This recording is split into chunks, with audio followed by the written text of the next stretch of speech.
Les tensions restent vives entre Abuja et Pretoria. Une délégation dépêchée par le président sud-africain Cyril Ramaphosa a rencontré les autorités nigérianes pour tenter d'apaiser les relations après une série d'agressions à caractère xénophobe visant notamment les ressortissants africains sur le territoire de la nation arc-en-ciel. Harmonie Pondinyaga et Modi. Signe de tension, le ministre sud-africain des Affaires internationales, Ronald Lamola, devait être reçu par le président Bola Ahmed Tinubu hier à Abuja. Mais c'est finalement le ministre adjoint des Affaires étrangères qu'il rencontrera.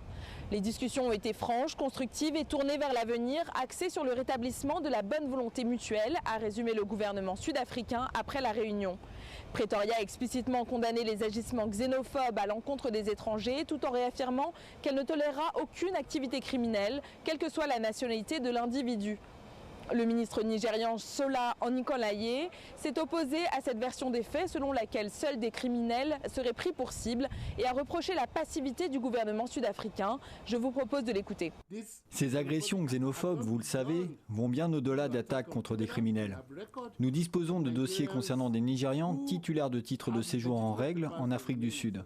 Pourtant, ils ont été agressés. Et nous avons pu constater d'autres incidents au cours desquels la police se contentait d'observer, comme si elle était impuissante à remédier à cette situation. Ce qui, à nos yeux, soulève des questions quant à la responsabilité de l'État, cela soulève des questions de complicité.